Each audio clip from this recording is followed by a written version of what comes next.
Okay, my friends, welcome to a new episode of the Doula Darcy podcast. I'm thrilled today to have Alison Coleman of ABG Doula Training and so much more. And we'll dive into all that. But I was thinking about it today. Allison, you were one of the people I felt like I knew online really well from all the doula Facebook groups and just seeing all your posts and all that you do in the world. And then 2 years ago, you came to the birth worker retreat in Clearwater, and I got to meet you in person.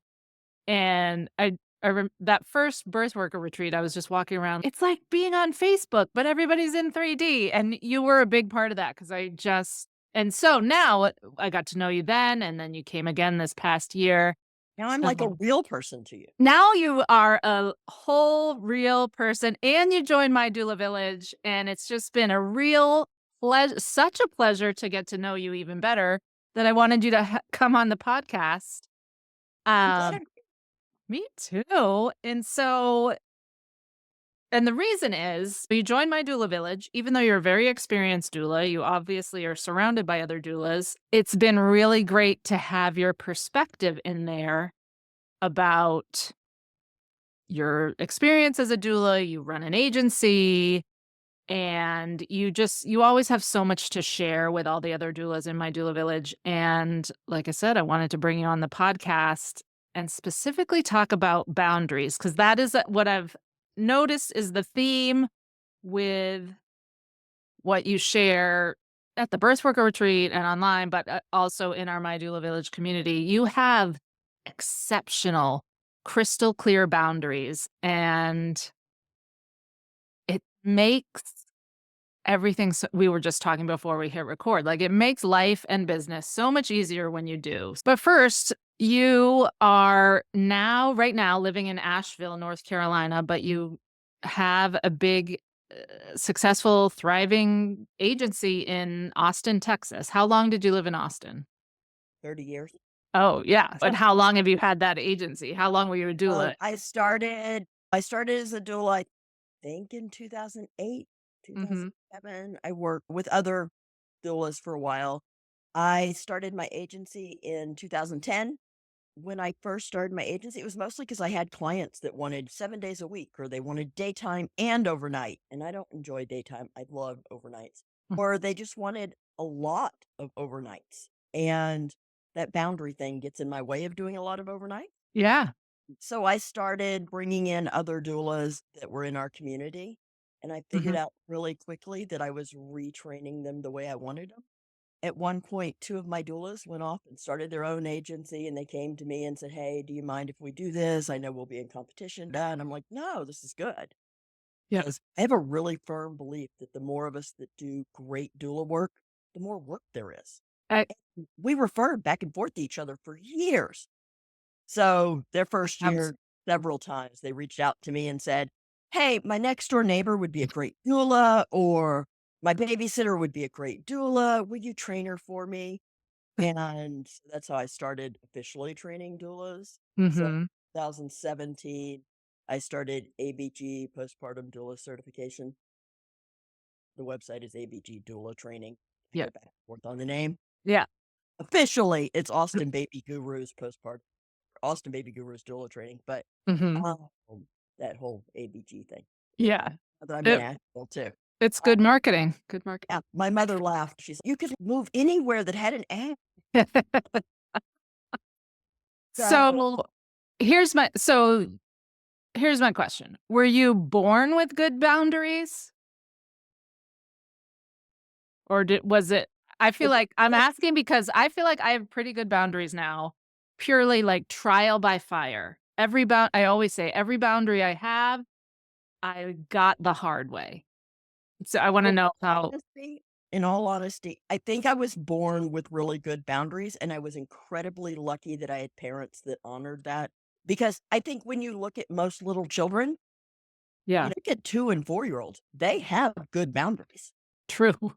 We knock it out of them just by the way we socialize people. Our Oh. society does this whole mind game on us that's if you're going to be loving and kind and heart centered, you have to lay down and be stepped on. Spell it out that way.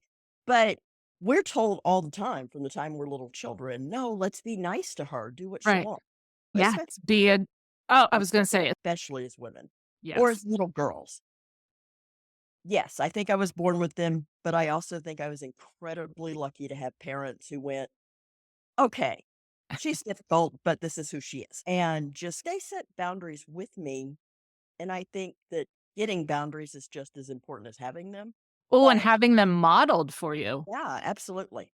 I say that to my doula students all the time about clients. It's like, if you don't have any boundaries with your clients, you don't model that for them. Mhm. When I'm working with a mom, especially a breastfeeding mom, that's often the first time I ever mention boundaries with her. Mhm. It's, oh, it's okay if you keep nursing, if you keep having the baby at your breast right now, if that's what's working for you. But if it's not working for you, let's check some other ways to see if maybe baby's full or if they just need to fulfill that sucking need. And if it hurts, it's okay to take them off because that's the first boundary you're ever going to set is saying, hey, I need to take care of my body in order to share it with you. And your baby still knows you love them. And right back on with a better latch. So Yeah. I use that terminology in with clients all the time too. I love that because I think that's where boundaries go sideways for so many doulas. As little girls, we're raised, and as women, that to be a good girl, a good mom, a good daughter, like you accommodate everyone except yourself. That's just the subconscious message most of us are fed. And it's even amplified when you run a heart centered business. Yes. Doulas do the work, even if we can make really good money. We do it because of the love we have for clients, the love we have for Right. that process of becoming parents.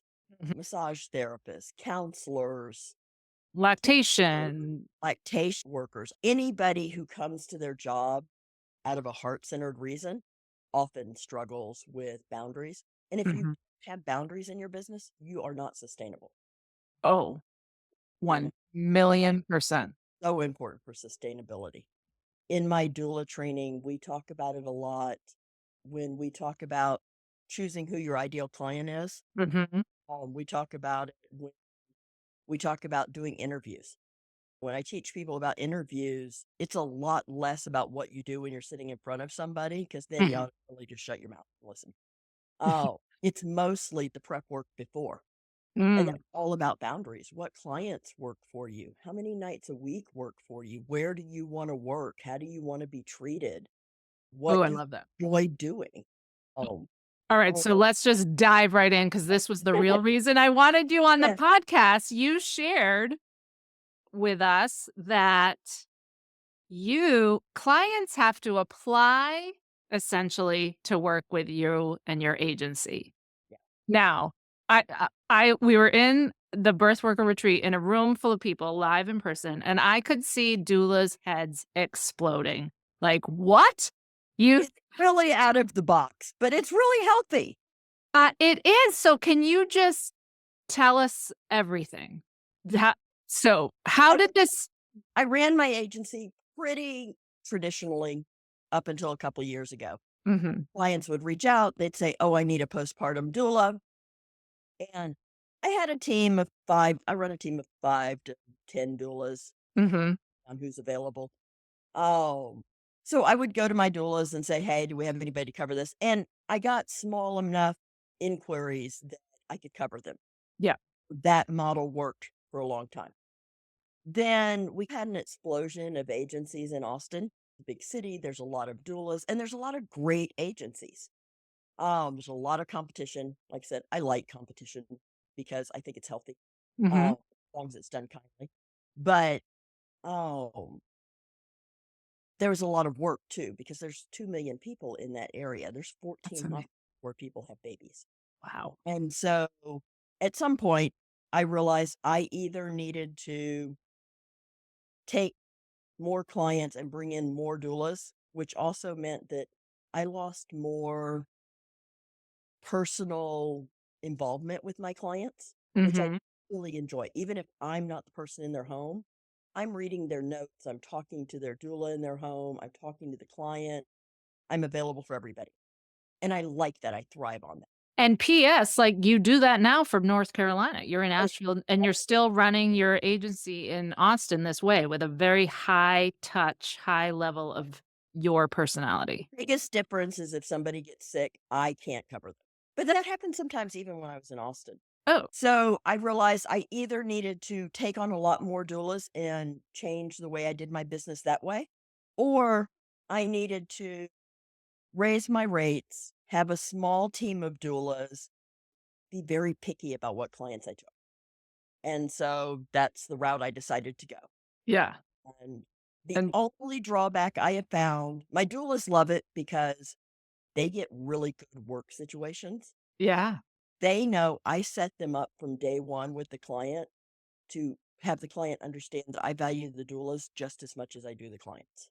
which that right there is an amazing, like, I don't know if you'd call it a boundary or what, but a just a precedent to set Yeah. with your And it clients from makes the the doulas feel so safe working for my agency. The only drawback is some doulas don't like how I do a longer onboarding. Uh-huh. So with standard doula work, if somebody reaches out, they say, "Hey, we want a doula." The doula agency says, "That's great. Let me get you a contract together." They work up the contract. They go out either to their team or to the doula world in general and say, "I need coverage for a due date this time at this location. Who's available?" And they just piece them together and hand off the client. And it's quick. Mine is a little slower because clients reach out to me. They say, "Hey, I want a doula." I send them an email that has a sample of my contract. I did learn if you send out a sample of your contract, you have to watermark it with really big sample across it. Yep. They'll send it back signed and you haven't even talked to them yet. Uh, oh, an explanation of what daytime doulas do, overnight doulas do, some testimonials. And in the email, I spell out our prices and what our process is.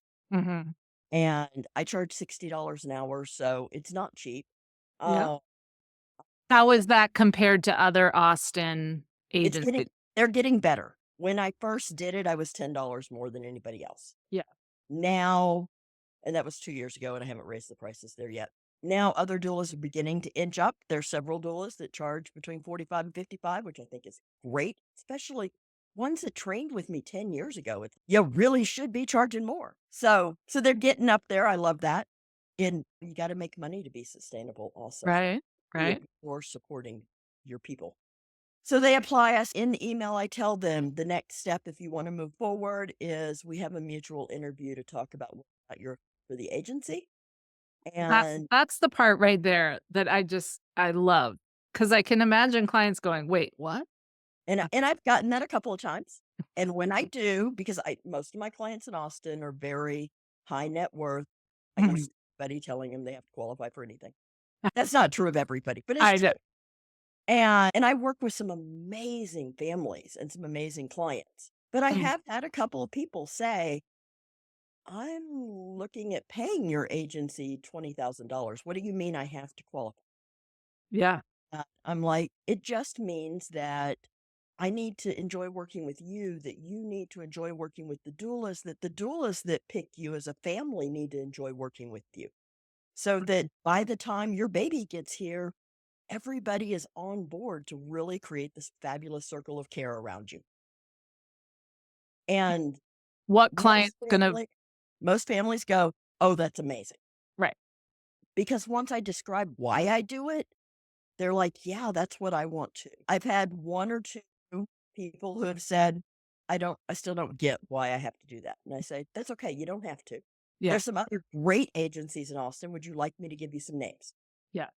Because I'm happy to pass them off to somebody else. If it's not a good fit for me, I don't want them as clients. Another boundary thing. Yes, but I think that, for instance, is a boundary that I came by the hard way. Like, I just said yes to It's true. everybody. Right. If you start making money, so you're doing this heart-centered work that just makes you leave feeling so full of love. You're getting a paycheck, and this can make good money, which, can be a tempting thing to just go, "Oh, yeah, I need more." And, Yeah.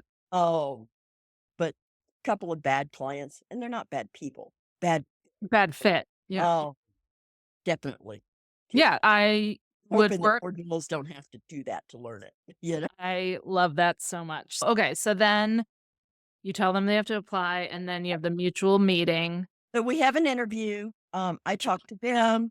At the end of it, and in our interview, I do a lot more listening than I do talking, but I set some ground rules. Mhm. I spell out what everybody does. If anybody's working overnight, I want to know where's the baby's room versus the parent's room, especially if they're breastfeeding. I don't want anybody going up and down stairs in the middle of the night when they're doing it every 2 hours. Yeah. Um, I tell them they need a sleeping space. We only we don't do awake care. I mean, Yeah. some of my doulas do stay awake, but that's their choice. We don't set it up that way. And now is this just you and the parents, or you have some of the This is doulas? just me and the parents Okay. because I do this initially because before I send any of the doulas that work with me in their home, Yeah. before I even have them talk with me, I want to make sure one, I feel safe sending, a doula into their home. Mhm. I want to make sure that I talk to them well enough that I know what doula to match up with them. Yeah.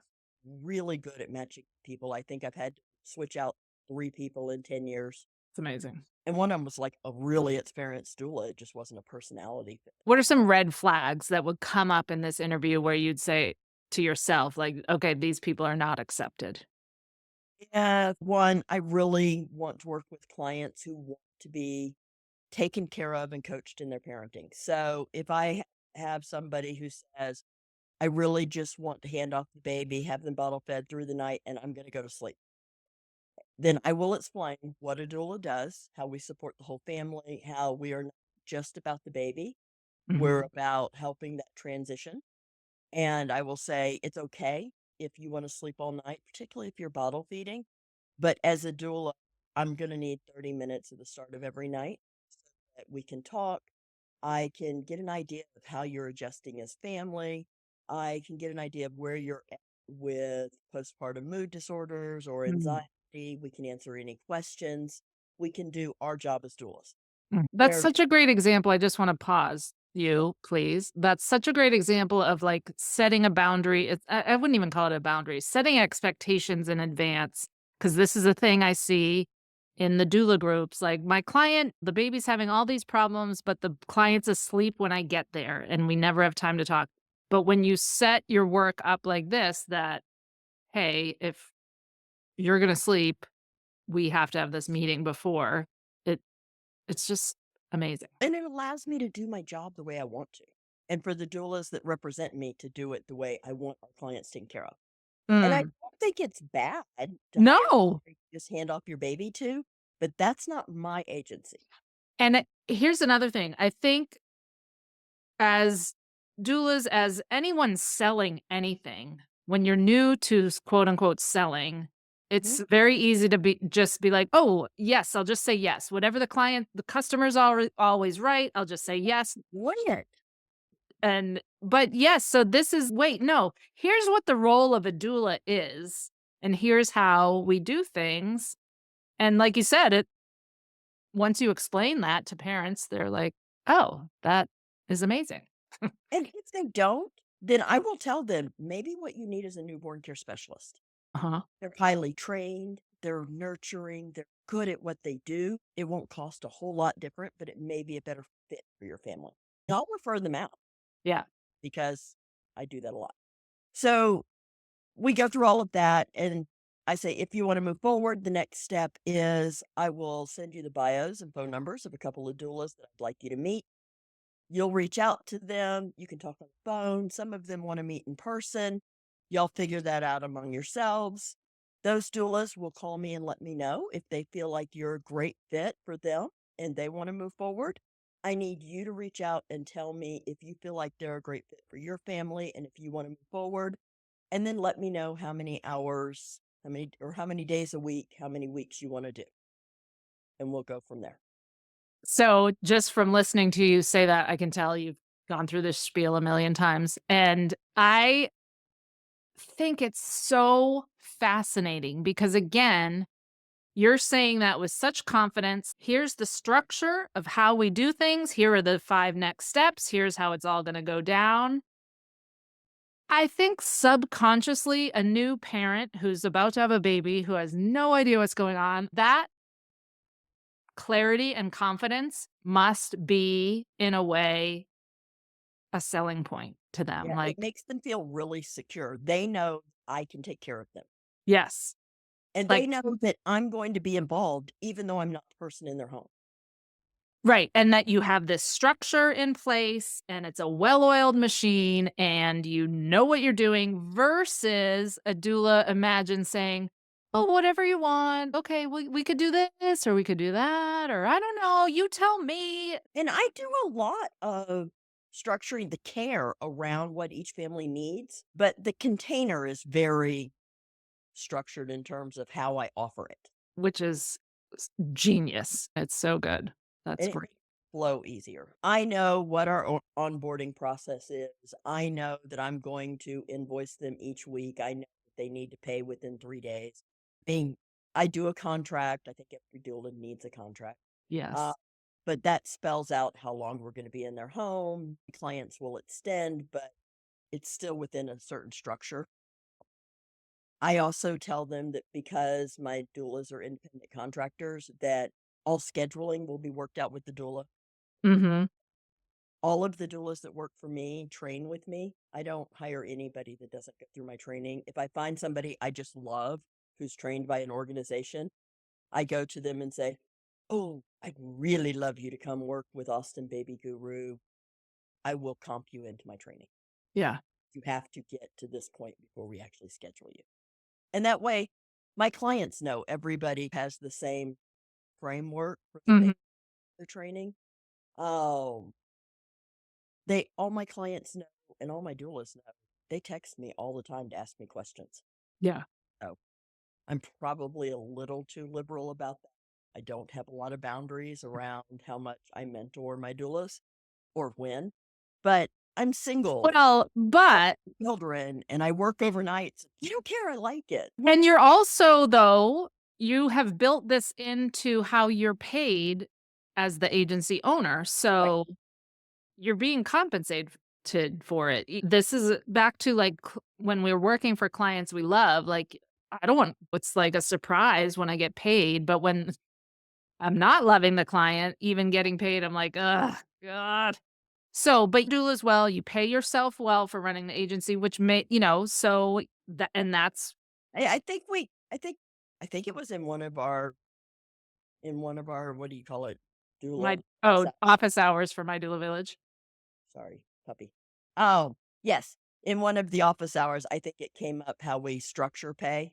Mm, I charge my clients a set amount. All of my doulas know what I charge. I don't care. I pay them a set amount. I pay 40%. And then the other 60, is that right? No, I pay them 60%. The other right. 40 is divided between me and the agency. So the company gets half of it, Allison gets half of it. Yeah. Because I work a lot for them, and all Right. the ones that enjoy working with my agency, they know I do a lot for them, and when they wanna take clients on their own, which they're all independent contractors, so they Yeah. do, most of them do, some of them don't. But when they take clients on their own, I tell them, "Charge more, because you're doing more," you know? Right. And Yeah. every once in a while, I'll have a doula who'll say, "I think you ought to pay me more," and I say, "That's great. This is what I offer. This is what I Here's the container. was," and again, I do it a little differently. I pay everybody that contracts with me gets paid the same. I don't care if they've been working a year or 10 years. Because if they're good enough that I'm sending them to my clients, they're Uh, good enough to get paid what I pay. And I pay what I feel like I can afford to pay within my company. mm. But at the same time, they'll say, "Yeah, but the market's great in Austin." And it is. They'll be like, "I can charge more on my own." I'm like, "You should. Yeah. Yeah. When you're on your own, charge more because you're finding your own clients. You're your Right. own problems. And problems do come up occasionally. Mm. The last year, we had a client who had her twins 4 months early. Ooh. That a lovely family. But that was a lot of work on that contract because we Oh, supported them for 5 months while they were in NICU. Even though we didn't go, yeah. I sent them books about doing NICU. I checked in with them each week by text. We set up a meal train. Mhm. They had a toddler.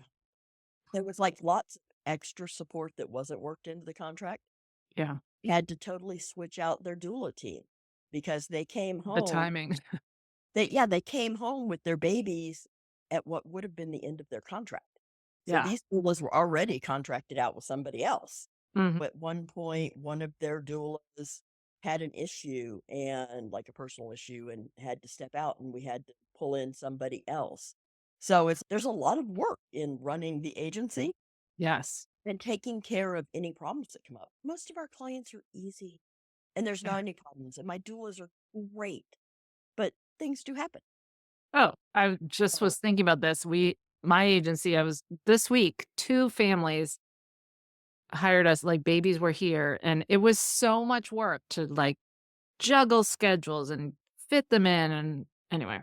right. So, do But you ha get sick Oh, and take care of your doula that works with you, your contractor. You've got to be able to honor that. One of the things that the doulas that work with me tell me is boundaries thing is the hardest part about working with me. ah, Uh, how so? Wait. when I hire them, I tell them and learn to just, I didn't realize it at first until I had a couple of my really trusted doulas come back and go, "Hey, Allison, this is really hard about you."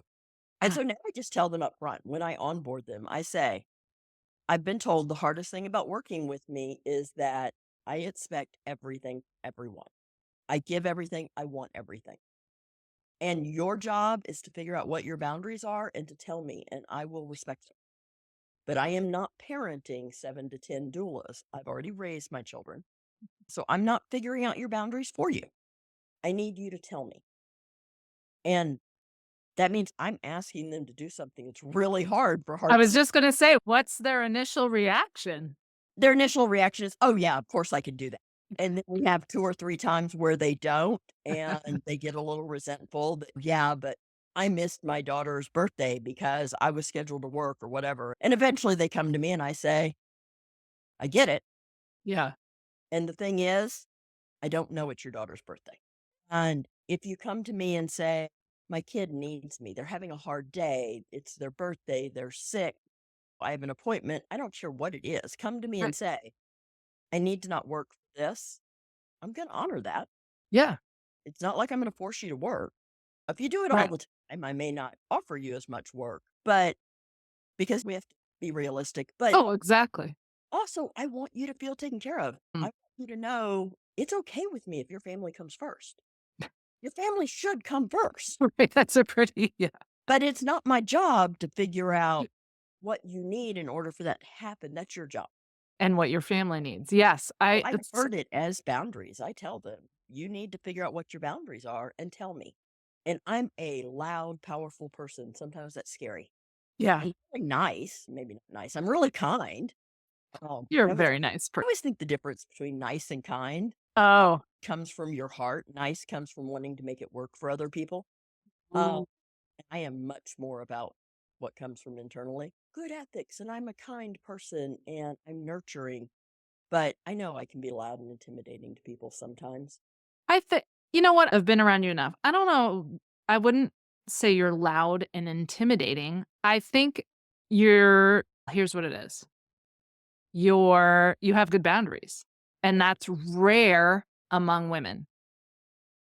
Yeah. If we were men having this conversation, like, we wouldn't even having this And I'd be conversation. powerful and confident. Right.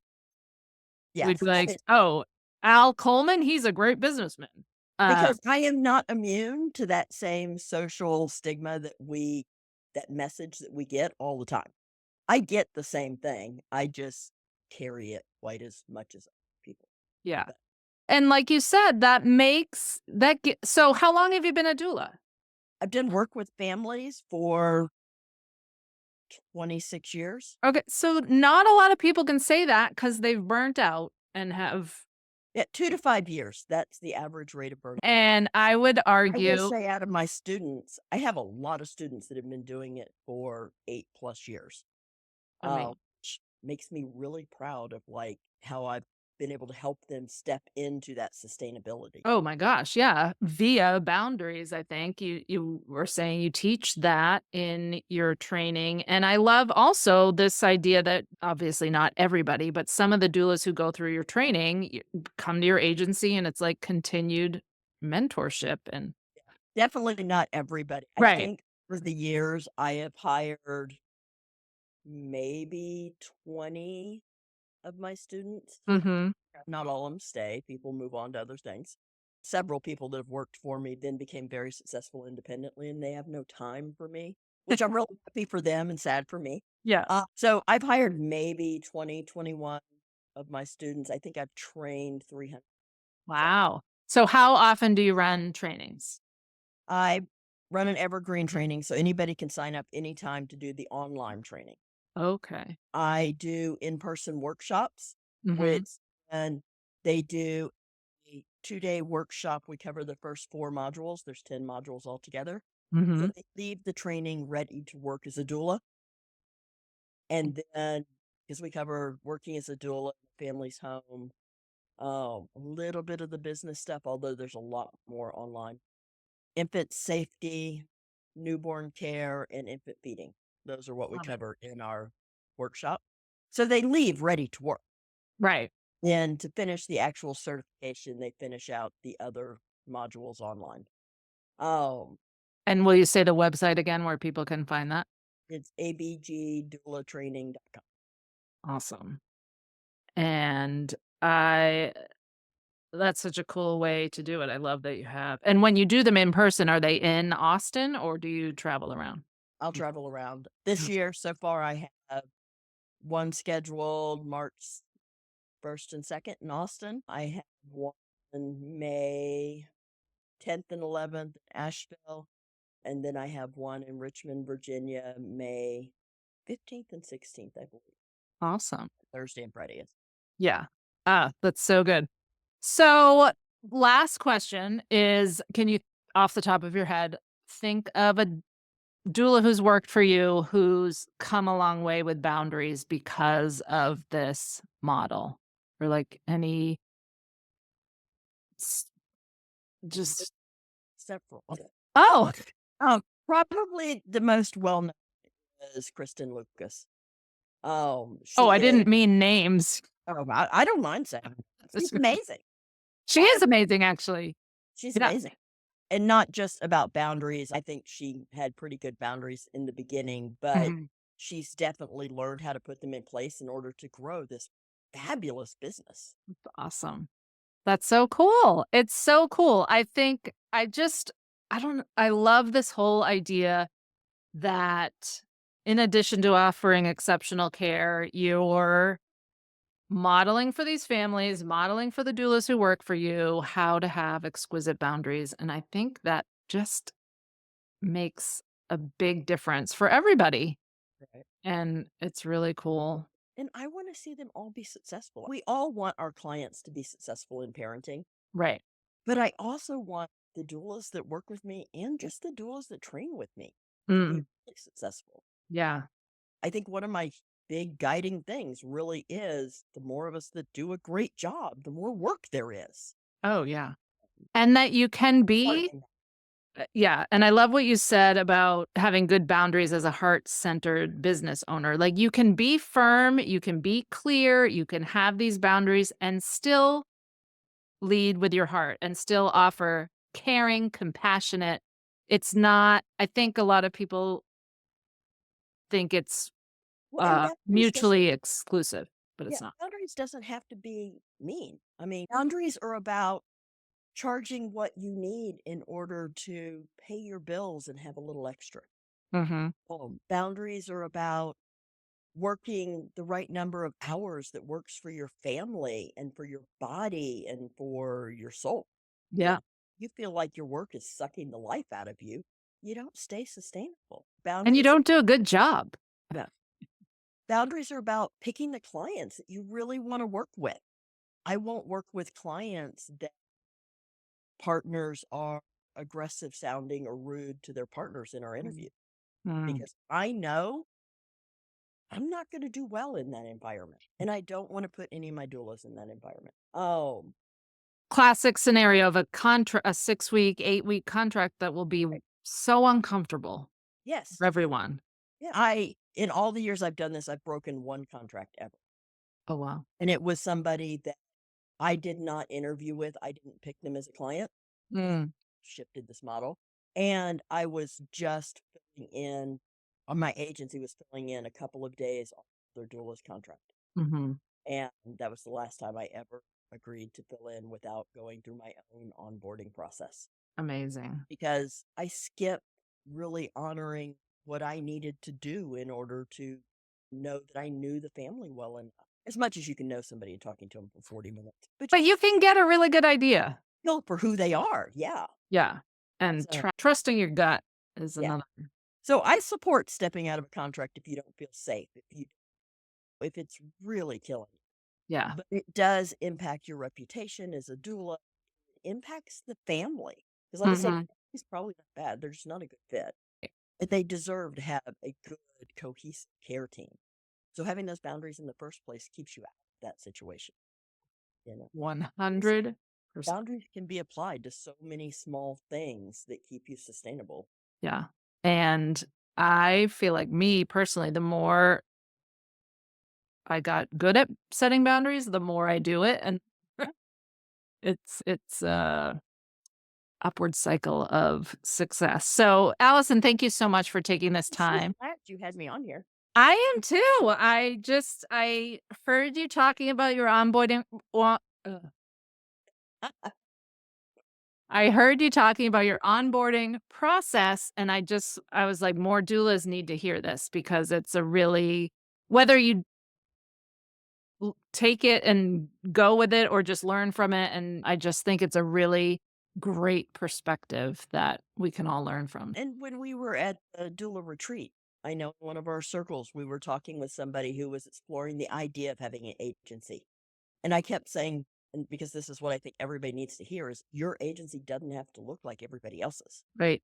I think I said that to 4 different people at 4 different times during that retreat. And they Yeah. were all people who were considering having an agency but were Mhm. overwhelmed with the idea. Yeah. It's if what's overwhelming you is this image you have in your head of how somebody else does it, don't do it that way. And same for just, your doula business in general, agency or not. You can run it. I say that over and over. You can do whatever you want. You Mhm. can run it however you want, The and lovely thing about having a job that, you're in charge of. oh, it's the best. You can set it up to serve you and not drain you. Absolutely. And then you Oh, have more to give to your clients. oh, absolutely. Oh my gosh. Allison, thank you so much. I will put the links to your website in the show notes and how can people find you maybe on Instagram if they want to connect? ABG Doula. Oh, I have to look. It's one of those stupid things that when I did it, I had to put like the underscore thing. oh, So for my family services, it's babyguru.doula. And for my doula training, it's ABG underscore PP underscore doula underscore training. awesome. Thank you again for your time. Name is also attached to it. So you may just be able to search my name. Oh, yes, which is Allison Cole. Yeah. Thank you, Darcy. Thank you.